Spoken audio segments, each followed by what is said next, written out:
हर हर महादेव। अमावस्या का दिन हिंदू धर्म में अत्यंत रहस्यमय, आध्यात्मिक और पुण्यदायी माना जाता है। इस तिथि का विशेष संबंध भगवान शिव से बताया गया है।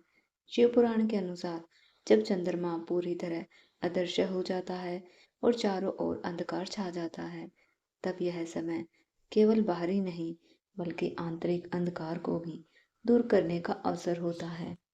इसी कारण अमावस्या के दिन शिव पूजा, मंत्र जाप, पितरों का तर्पण और कथा श्रवण विशेष फलदायी माना गया है। मान्यता है कि इस दिन सच्चे मन से की गई भक्ति से न केवल पितरों की आत्मा को शांति मिलती है, बल्कि मनुष्य के जीवन के दुख, बाधाएं और कष्ट भी धीरे धीरे समाप्त हो जाते हैं। इसी पवित्र संदर्भ में पिंडी तर्पण और शिव कृपा की एक अत्यंत मार्मिक और प्रेरणादायक कथा प्रचलित है, जो भक्ति, दया और निस्वार्थ कर्म की शक्ति को दर्शाती है। पौराणिक काल में इक्ष्वाकु वंश में एक अत्यंत धर्मनिष्ठ, न्यायप्रिय और दयालु राजा हुआ करते थे, जो भगवान शिव का परम भक्त था। उसका जीवन पूरी तरह धर्म और सेवा के मार्ग पर आधारित था। वह हर अमावस्या के दिन ब्रह्म मुहूर्त में उठता, पवित्र नदी या सरोवर में स्नान करता और पूर्ण श्रद्धा के साथ शिवलिंग का अभिषेक करता। वह ओम नमः शिवाय मंत्र का निरंतर जाप करता और अपने पितरों के नियमित तर्पण, पिंडदान और दीपदान करता था। उसके हृदय में अपने पूर्वजों के प्रति गहरी श्रद्धा और समर्पण था। वह मानता था कि पितरों की संतुष्टि से ही जीवन में सुख और समृद्धि आती है।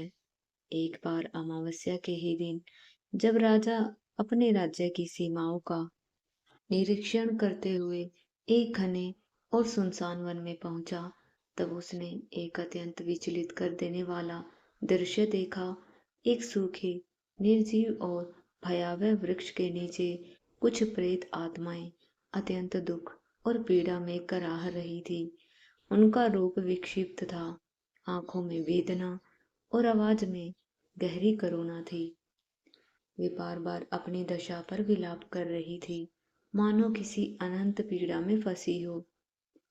यह दृश्य देखकर राजा का हृदय द्रवित हो उठा और तुरंत उनके पास जाकर उनके कष्ट का कारण पूछा।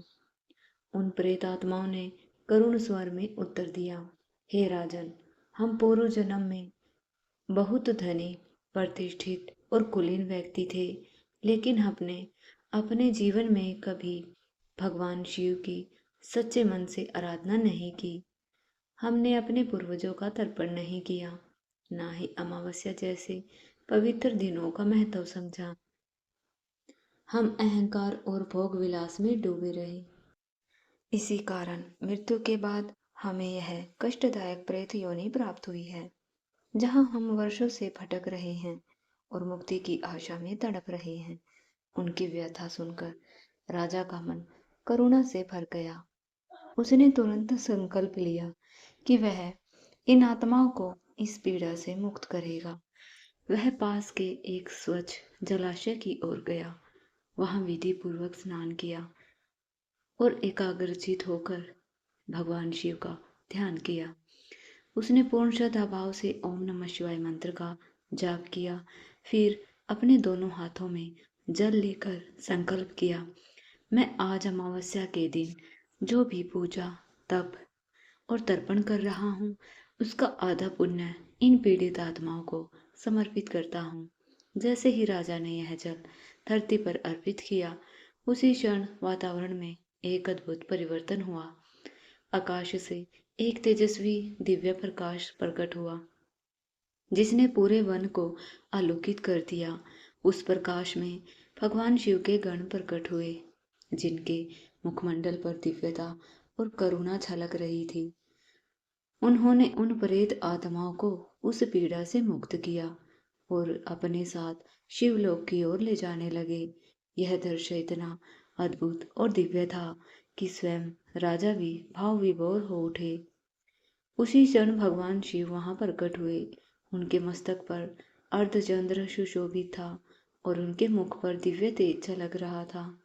उन्होंने राजा से प्रसन्न होकर कहा, हे राजन, तुम्हारी निस्वार्थ भक्ति, करुणा और दूसरों के लिए किया गया त्याग मुझे अत्यंत प्रिय है। जो मनुष्य अमावस्या के दिन मेरा पूजन करता है, पितरों के लिए तर्पण करता है और सच्चे मन से दूसरों के दुखों को दूर करने का प्रयास करता है, मैं उसके सभी पापों को नष्ट कर देता हूँ। अमावस्या का अंधकार मेरे चंद्रशेखर स्वरूप की कृपा से प्रकाश में बदल जाता है और उसके जीवन में शांति, सुख और समृद्धि का वास होता है। भगवान के इन वचनों को सुनकर राजा ने श्रद्धा से सिर झुका लिया। उस दिन के बाद से पूरे राज्य में अमावस्या पर भगवान शिव की पूजा, पितृतर्पण, दीपदान और मंत्र जाप की परंपरा और भी अधिक प्रचलित हो गई। लोग इस दिन अपने पितरों को याद कर तर्पण करने लगे और शिव कृपा प्राप्त करने के लिए व्रत और साधना करने लगे। इस प्रकार यह कथा एक गहरा संदेश देती है कि जीवन में सच्ची भक्ति, करुणा, दया और निस्वार्थ सेवा का बड़ा महत्व है। यदि मनुष्य अपने कर्मों को शुद्ध रखे, पितरों का सम्मान करे, भगवान की सच्ची मन से आराधना करे, तो उसके जीवन का हर अंधकार दूर होकर प्रकाश में बदल सकता है। अमावस्या का सबसे महत्वपूर्ण पहलू पितृतर्पण और श्राद्ध कर्म करना है।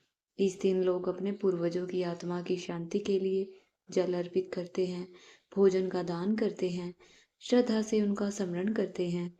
ऐसा माना जाता है अमावस्या पर किए गए ये कर्म पितरों को तृप्त करते हैं और उनके आशीर्वाद से परिवार में सुख, शांति और समृद्धि आती है। विशेष रूप से पितृपक्ष के दौरान आने वाली अमावस्या का महत्व और भी बढ़ जाता है। इसके अलावा अमावस्या को नए आरंभ का प्रतीक भी माना जाता है। कई लोग इस दिन व्रत रखते हैं, स्नान ध्यान करते हैं और अपने मन और शरीर को शुद्ध करने का प्रयास करते हैं। यह दिन आत्मनिरीक्षण और आध्यात्मिक उन्नति के लिए बहुत अनुकूल माना जाता है, क्योंकि अंधकार के इस क्षण में व्यक्ति अपने भीतर की शक्ति को पहचानने का अवसर पाता है। अमावस्या के दिन मंदिरों और घरों में विशेष पूजा अर्चना की जाती है। खासकर माँ काली, भगवान शिव की आराधना की जाती है, जो सृजन और सिंगार के प्रतीक माने जाते हैं। इस प्रकार अमावस्या का अंधकार नकारात्मक नहीं बल्कि नई शुरुआत का संकेत होता है। वैशाख अमावस्या की पावन व्रत कथा अत्यंत प्राचीन और प्रेरणादायक मानी जाती है। बहुत समय पहले एक धर्मनिष्ठ ब्राह्मण रहते थे, जिनका नाम धर्मवर्ण था। वे अपने नाम के अनुरूप सदैव धर्म कर्म में लीन रहते थे। भगवान का स्मरण करना, व्रत उपवास रखना, ऋषि मुनियों की सेवा करना, उससे आध्यात्मिक ज्ञान प्राप्त करना और उनके जीवन का मुख्य उद्देश्य था। एक दिन एक महान पुण्यात्मा ने उन्हें बताया कि कलयुग में भगवान विष्णु के नाम का जप ही सबसे बड़ा और श्रेष्ठ पुण्य है। अन्य युगों में जिस पुण्य की प्राप्ति यज्ञ, हवन और कठिन तपस्या से होती थी, वही फल इस कलयुग में केवल प्रभु के नाम स्मरण से मिल सकता है। यह गूढ़ ज्ञान सुनकर धर्मवर्ण अत्यंत प्रभावित हुए और उन्होंने इसे अपने जीवन का आधार बना लिया। वे दिन रात भगवान श्री हरि का नाम जपने लगे और धीरे धीरे सांसारिक मोह माया से दूर होकर संन्यास मार्ग की ओर अग्रसर हो गए। वे एक से स्थान से दूसरे स्थान पर भ्रमण करते हुए निरंतर प्रभु भक्ति में लीन रहने लगे। इसी प्रकार एक दिन जब वे प्रभु के नाम का जप करते हुए पितृलोक पहुंचे, तो उन्होंने एक विचित्र और दुखद दृश्य देखा। उनके पितर अत्यंत कष्टदायक स्थिति में थे और दुख भोग रहे थे। यह देखकर धर्मवर्ण का हृदय द्रवित हो उठा। उन्होंने विनम्रता से पितरों से उनके कष्टों का कारण पूछा। तब पितरों ने बताया कि यह दयनीय स्थिति स्वयं धर्मवर्ण के कारण ही उत्पन्न हुई है। यह सुनकर ब्राह्मण को गहरा पश्चाताप हुआ। जब उन्होंने विस्तार से कारण जानना चाहा, तो पितरों ने कहा कि उनके संन्यास लेने के कारण कोई भी उनका पिंडदान और श्राद्ध करने वाला नहीं बचा, जिससे वे मुक्ति नहीं पा सके। और कष्ट भोगने को विवश हैं। पितरों ने आगे यह भी कहा कि यदि वे इस दुख से छुटकारा दिलाना चाहते हैं तो पुनः गृहस्थ जीवन अपनाना होगा, विवाह करके संतान उत्पन्न करनी होगी और विशेष रूप से वैशाख अमावस्या के दिन विधि पूर्वक पिंडदान और तर्पण करना होगा। तभी उन्हें इस कष्ट से मुक्ति मिल सकेगी। अपने पितरों की पीड़ा देखकर धर्मवर्ण का हृदय करुणा से भर गया और उन्होंने तुरंत उन्हें वचन दिया कि वे उनकी मुक्ति के लिए हर संभव प्रयास करेंगे। इसके बाद उन्होंने संन्यास जीवन का त्याग कर कर पुनः गृहस्थ आश्रम में प्रवेश लिया। उन्होंने सभी सांसारिक कर्तव्यों का पालन करते हुए परिवार स्थापित किया। समय आने पर वैशाख अमावस्या के दिन पूरे विधि विधान के साथ अपने पितरों का पिंडदान और श्राद्ध किया। उनकी श्रद्धा भक्ति और विधि पूर्वक किए गए कर्मों के प्रभाव से उनके पितरों को कष्टों से मुक्ति प्राप्त हुई और उन्हें शांति मिली। इसी कारण से वैशाख मास की अमावस्या तिथि को विशेष रूप से पितृतर्पण, श्राद्ध और दान पुण्य के लिए अत्यंत महत्वपूर्ण माना गया है।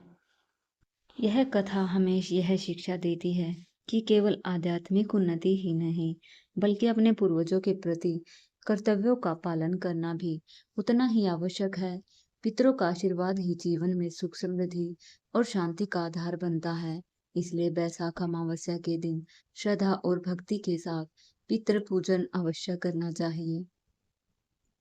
पौराणिक कथा के अनुसार प्राचीन समय में एक राज्य में एक अत्यंत गरीब लेकिन धर्मनिष्ठ ब्राह्मण अपने परिवार के साथ रहता था।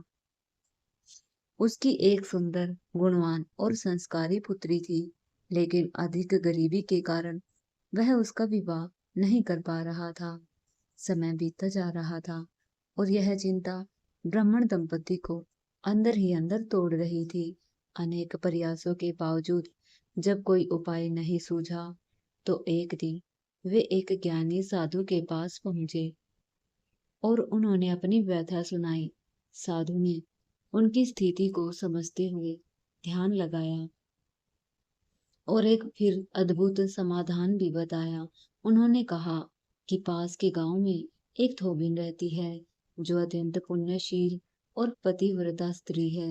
यदि तुम्हारी पुत्री सच्चे मन से उनकी सेवा करेगी तो प्रसन्न होकर वह अपनी मांग का सिंदूर उसे दे देगी और उस सिंदूर के प्रभाव से कन्या का विवाह निश्चित रूप से हो जाएगा।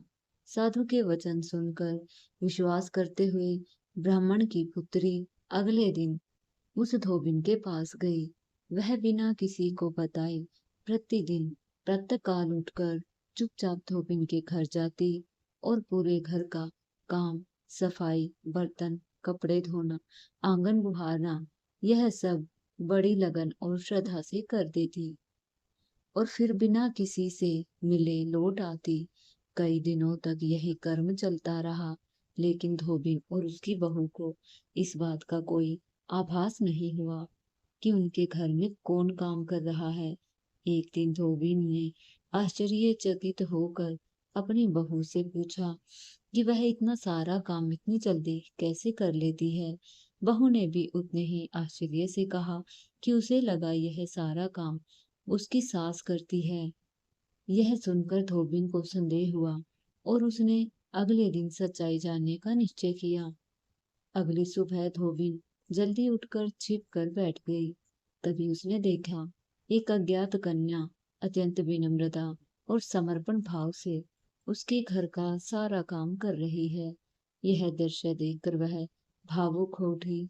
कई दिनों तक उसने यह कर्म देखा और अंततः एक दिन उस कन्या को रोककर उससे इसका कारण पूछा। तब कन्या ने अत्यंत विनम्रता से कहा कि साधु द्वारा बताई गई। उसने अपनी पूरी बात बताई। उसकी सच्ची सेवा और निस्वार्थ भाव और श्रद्धा को देखकर धोबिन का हृदय पिघल गया। उसने प्रसन्न होकर अपनी मांग का सिंदूर निकालकर कन्या को दे दिया और उसे आशीर्वाद दिया कि उसका विवाह शीघ्र ही संपन्न होगा।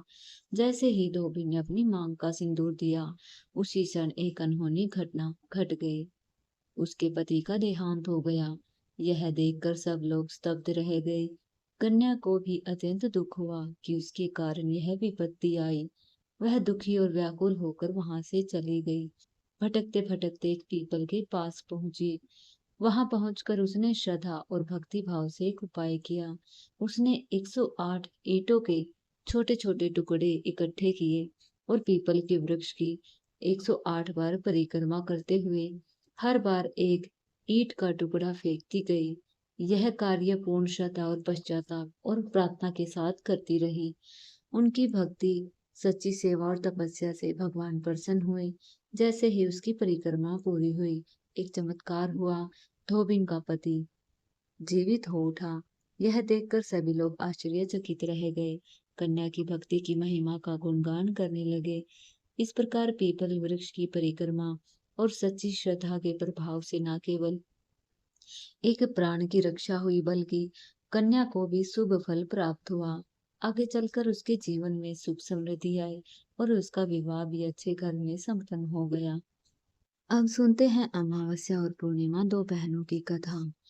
बहुत प्राचीन समय की बात है, जब आकाश, धरती और प्रकृति के हर तत्व में चेतना और भावनाएं हुआ करती थी।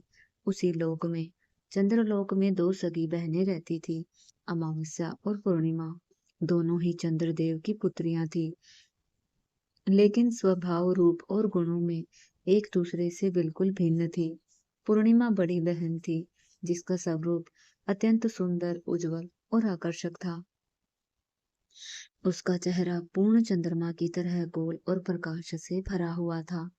जब भी चंद्रमा की जब भी वह आकाश में प्रकट होती, तो उसकी चांदनी चारों ओर फैल जाती, जिससे धरती पर एक अद्भुत शांति, सुकून और आनंद का वातावरण बन जाता। लोग उसके आने की प्रतीक्षा करते, उसकी पूजा करते और उसे सौभाग्य और शुभता का प्रतीक मानते। खेतों में काम करने वाले किसान हो या घरों में रहने वाले लोग, सभी पूर्णिमा की चांदनी में सुकून और खुशी का अनुभव करते थे। वहीं दूसरी ओर अमावस्या छोटी बहन थी, जिसका स्वभाव गंभीर, अंतर्मुखी और कुछ हद तक उदास रहने वाला था। उसका स्वरूप अंधकार से घिरा था। जब वह आकाश में आती तो चारों ओर घना अंधेरा छा जाता। लोग उसे भय और अशुभता से जोड़ते और उसके आने पर विशेष सतर्कता बरतते। धीरे धीरे लोगों के इस व्यवहार ने अमावस्या के मन में गहरी पीड़ा और हीन भावना भर दी। उसे यह महसूस होने लगा कि उसके साथ अन्याय हो रहा है, क्योंकि वह भी उसी चंद्रदेव की पुत्री है। फिर भी उसे ये वह सम्मान और प्रेम नहीं मिलता, जो पूर्णिमा को सहज ही मिल जाता है। यह विचार उसके मन में ईर्ष्या का रूप लेने लगा। वह भीतर ही भीतर दुखी रहने लगी। एक दिन अपने मन की पीड़ा को सहन न कर पाने के कारण अमावस्या ने पूर्णिमा से अपने दिल की बात कह दी। उसने उदास स्वर में पूछा, दीदी, क्या मुझ में कोई कमी है? मुझसे सब डरते क्यों हैं, जबकि तुमसे इतना प्रेम करते हैं? पूर्णिमा ने बड़े स्नेह और धैर्य के साथ उसे समझाया, बहन, प्रेम और सम्मान पाने के लिए बाहरी रूप नहीं, बल्कि भीतर का प्रकाश और भावना मायने रखती है। मैं जहाँ भी जाती हूँ, लोगों के जीवन में शांति और उजाला लाने का प्रयास करती हूँ। यदि तुम भी अपने भीतर सकारात्मकता और प्रेम लाओगी, तो लोग तुम्हें भी अपनाएंगे। लेकिन अमावस्या के मन में उठ रही ईर्ष्या इतनी प्रबल हो चुकी थी, वह इस सच्चाई को समझ ना पाई। उसने यह मान लिया कि उसकी समस्या का कारण केवल यही है कि उसके पास प्रकाश नहीं है। समय बीतने के साथ अमावस्या के मन में एक योजना ने जन्म लिया। उसने सोचा कि यदि वह किसी तरह पूर्णिमा का प्रकाश समाप्त कर ले, तो वह भी उतनी ही प्रिय और पूजनीय बन जाएगी।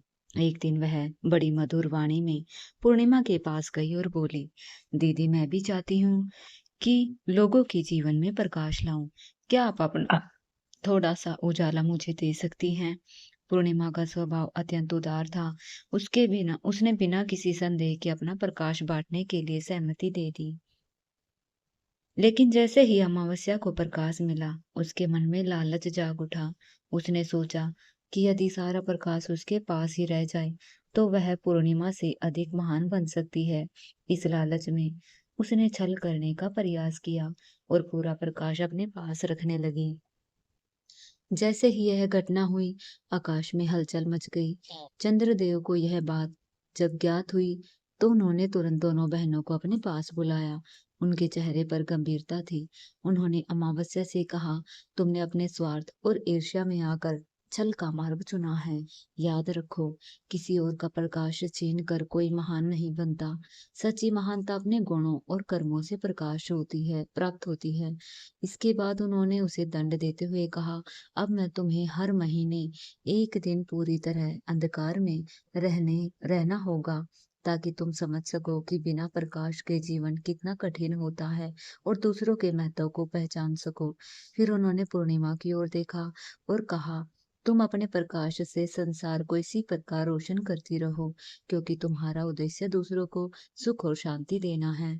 उस दिन के बाद से ही यह नियम बन गया कि अमावस्या की रात पूर्ण अंधकार से भरी होती है, जबकि पूर्णिमा की रात चंद्रमा अपनी पूरी कला के साथ चमकता है, धरती को उजाले से भर देता है।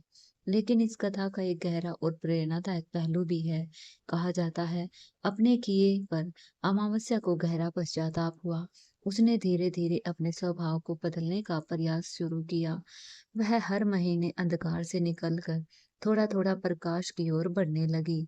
यही कारण है कि अमावस्या के बाद चंद्रमा की कलाएं बढ़ जाती हैं। अंततः पूर्णिमा बनती है। यह परिवर्तन इस बात का प्रतीक है कि चाहे कितना भी अंधकार में क्यों न हो, यदि सच्चे मन से प्रयास करे तो वह उजाले की ओर बढ़ सकता है। दोस्तों, अगर आपको अमावस्या व्रत की यह कथा पसंद आई हो तो वीडियो को लाइक जरूर करें और अपने दोस्तों व परिवार के साथ शेयर करना ना भूलें, ताकि यह सुंदर सीख हर किसी तक पहुंच सके। ऐसी ही धार्मिक प्रेरणादायक कहानियों के लिए हमारे चैनल कहानी विद आरडी को सब्सक्राइब करें और बेल आइकन दबाना बिल्कुल ना भूलें, ताकि हमारी नई कहानी सबसे पहले आप तक पहुंचे। कमेंट करके जरूर बताइए आपको इस कहानी से क्या सीख मिली। मिलते हैं अगली एक नई रहस्यमयी और दिल छू लेने वाली कहानी के साथ। तब तक के लिए धन्यवाद।